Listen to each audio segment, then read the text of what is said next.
Silang sa iyo'y tumatanggap ng turo sa kautusan.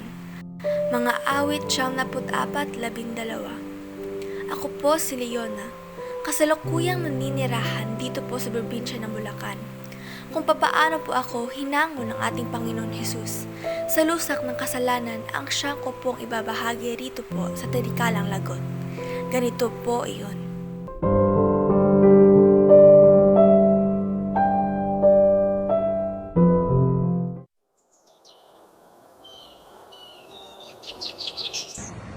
Leona, anak, pumunta ka nga ng Agusan del Sur. Pupunta po ako sa Agusan? Bakit? May problema po ba? Papang, ang rubber production natin doon. Oo, anak. May mga paparating pa mga punlab ng rubber sa Sabado. Dapat may titingin doon. Bakit hindi si Ate at Kuya Avelino ang iyong utusan? Sila ang dapat na may responsibilidad sa pagpapatakbo ng ating negosyo roon. Papang, sila ang mga nakakatanda kong kapatid. Sa'yo ko na nga na ipinamamahala ang lupa sa Agusan. Bantayin mo ang mga tauhan natin doon. Baka may ginagawa ng anomalya sa rubber plantation doon. Baka iyong mga katas ng rubber na kukuha sa mga punong mismo ng rubber ay naipupuslit at kinakalakal sa iba ng nating mga pasaway tauhan. Sige po, Papang. Kailan po ba ako luluwas patungong Agusan? Sa lalong madaling panahon, anak.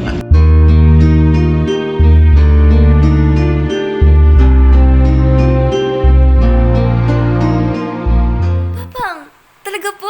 Sa akin ang single na motorbike na ito? Oo anak. Di ba hiningi mo sa akin iyan? Kaya ibinili kita. Ingat ka lang sa pagmomotor. Opo, Papang. Salamat po, Papang. Ikaw, Junicio, sumunod mong palagi ang luho ni Leona kaya lumalaking sutil ang anak mo eh. Tiyak palagi na iyang kasama ng barkada niyang mga dimotor dito sa atin. Ako naman, Jovencia. Hayaan mo na maging masayaan na ang anak natin. Mamang, tara po. Angkas ko kayo. Ipapasyal ko po kayo para di na po kayo magalit sa akin. Hindi ko sagot ang mabayad mo ng ospital kapag naaaksidente ka, Amazona. Magandang Amazon ng mamang. Tingnan ko lang kung iyang mukha mo ang masira sa iyong pagmumotor. Tumigil ka na, Jovencia, sa iyong pagsasalita. Baka mapahamak ang iyong anak. Hayaan mo siya sa kanyang hilig. Minsan lang maging dalaga ang isang babae. Kapag may asawa na iyan, ay matatali na sa bahay. Kaya hanggat dalaga pa ang anak mo, pabayaan mo siyang magsaya sa kanyang pagkadalaga. Tumulong siya sa ating negosyo, hindi naman siya tamad. Dapat ka kayong magsamang mag-ama. Pareho ang takbo ng iyong mga utak.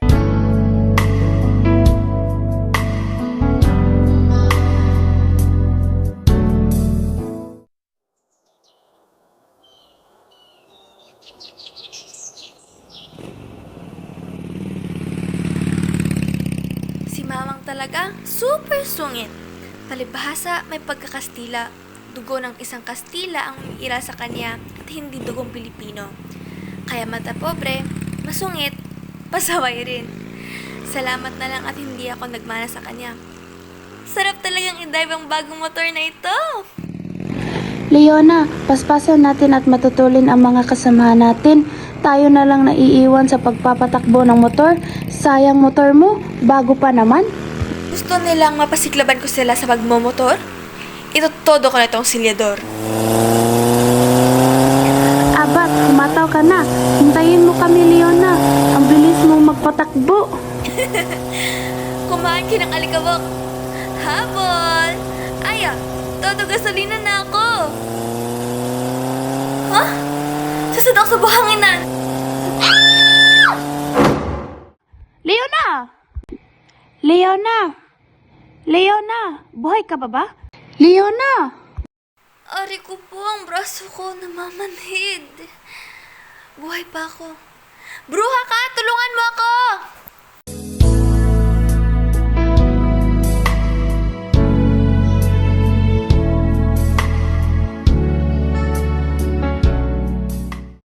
Ayan na nga ba ang sinabi ko? Sobrang tigas kasi ng ulo mo, babae ka. Kaya yan! Ari ko po. Pwede ba, Mama? Huwag nga kayong sumigaw rito sa ospital. Napilayan na nga ako, mabibingi pa ako sa lakas ng boses ninyo. Huwag nga kayong manisi, aksidente yun. Paano hindi ka maaksidente? Isatulin mo ba namang magpatakbo ng motor? Sumbong ni Aya. Para ba dalawang ang buhay mo? Kaya ayan, tuloy ang nangyari sa iyo. Mabuti na lang at dito ka namin pinulot sa ospital at hindi sa morgue. Pasaway kang babae ka. Ano ka ba naman, Juvencia? Tigilan mo ang anak mo. Huwag mo nang sermonan. Oh, ayan ka naman. Magsama nga talaga kayong mag-ama. Parehong matigas ang ulo.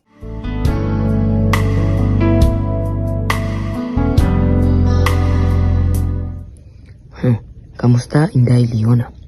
Wala ka ng motor. Bali pa ang iyong paa. At pasa pa ang iyong muka. Isa ka pa! Kuya Avelino, imbes na kahabangan mo ako, inaalaksa mo pa ako, huwag kang mag-alala, gagaling din ako, at makakapagmotor pa ako. Makikita mo, aksidente lang ito, dudong. Pero wala ka ng motor. Ibinenta na ni Mother ang iyong motor. Kababatak lang kanina. Ano? Bakit ibinenta ni Mamang? Motor ko yun! Si Papang, di ba inawat si Mamang? Kailan ba umubra si Papang kay Mamang? Kailan mo bang nakitang nasunod sa bahay si Papang? Di ba palaging namang si Mamang ang nasusunod? Kaya, sorry ka na lang, Inday Leona.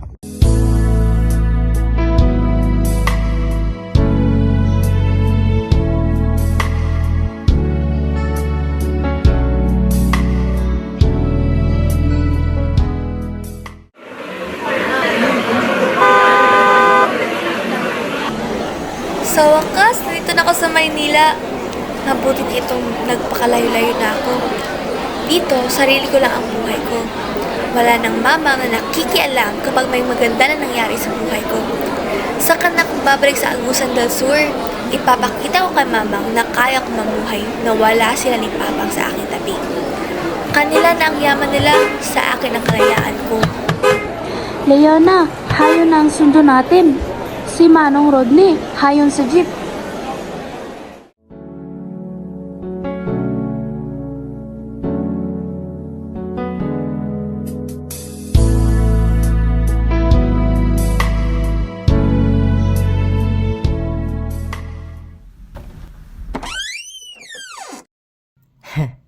Tuloy ka, Leona. Maupo ka. Mr. Tan, bakit mo niyo ako pinatawag?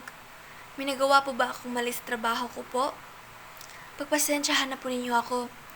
Bigyan po ninyo ako ng isang pang pagkakataon. No. Wala akong nakikitang problema sa iyong pagtatrabaho rito sa aking kumpanya. Mabilis ka ngang matuto at masipag ka. Kaya, gusto ko ikaw na ang kumuha ng 2 shift. Po, Mr. Tan? Wala kayong reklamo sa aking trabaho? Salamat po. Sige po, payag po ako.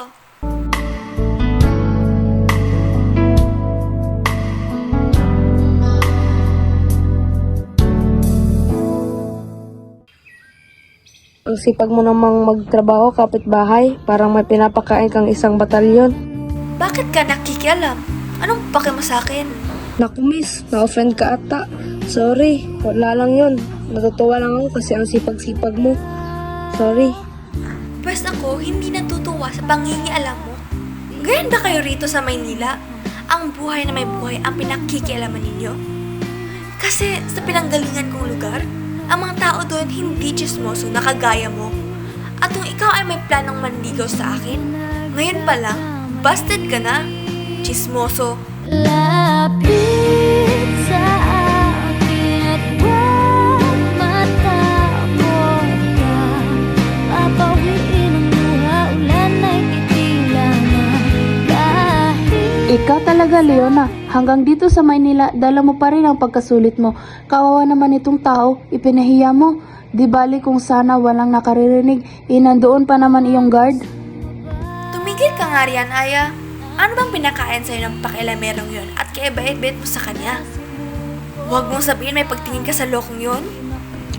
Wala, kung may gusto ko sa kanya, di naman ako papansinin nun. Ikaw ang gusto nun. Nagpapalakad niya nga siya sa akin, mabait naman iyong tao at binata. Bagay kayo, dalaga ka naman. Alam mo kakailangin mo sa pagmamahal ni Zosimo dahil nag-iisa ka lang dito sa Manila. lapit sa akin at huwag matakot ka. Papawiin ang luha,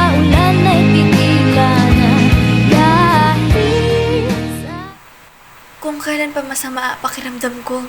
Doon pa wala ang mga bruha. Nahihilo ako. Oy, Leona, ano nangyari sa'yo? Leona!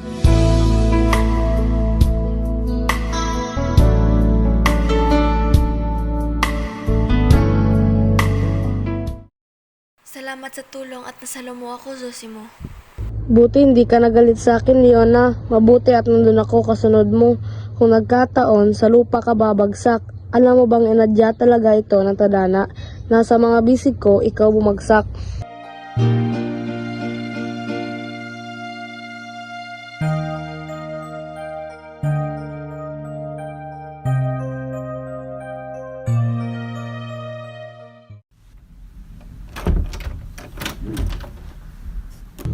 Dito talaga ako nakatira. Matagal ko nang inuupahan itong silid na ito. Dito tayo magsisimulang mamuhay bilang mag-asawa.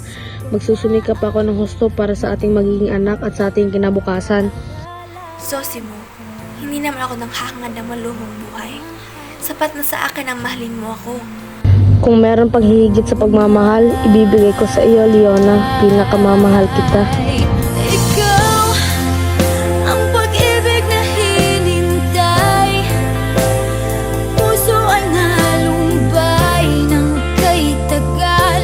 Ngunit ngayon'y nandito na ikaw. Ikaw ang pag-ibig na binigay sa akin na may Ano bang nangyari sa iyo? Tao ka at masama pala ang pakiramdam mo. Nagtrabaho ka pa? Sayang rin kasi ang kikitain ko, Leona. Pambili na ito ng gatas ng anak natin. Meron pa naman akong pera doon. Sana magpahinga ka naman. Baka ikaw naman mapano. Pwede pa naman ang mga gatasin ni Bimbing. Si Dodong naman, kanin na ang kinakain. Leona, huwag kang mag-alala. Gagaling rin ako. Pangako ko sa'yo, gagaling rin ako.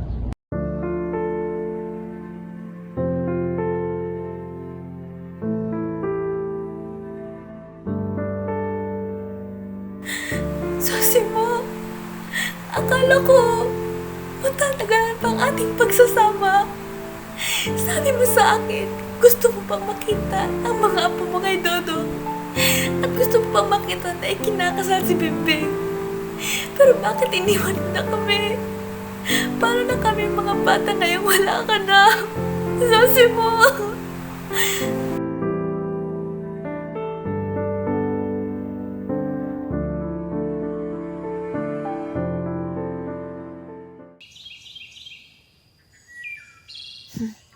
Leona, gaya mo rin akong byuda. Maliliit pa ang mga anak ko nung namatay si Sergio ko. Pero nakayanan ko itong lahat dahil sa Diyos. Siya ang nagbigay sa akin ng pag-asang buhay na buhay. Kung kaya't napagtagumpayan ko ang lahat ng pagsubok sa aking buhay. Nana Rosa, totoo po bang may Diyos na buhay? Meron, Leona. Subukan mong dumalo sa gawain sa linggo. Mapapatunayan mo ang Diyos na aking sinasamba ay buhay na buhay. Magtiwala ka lamang sa Kanya.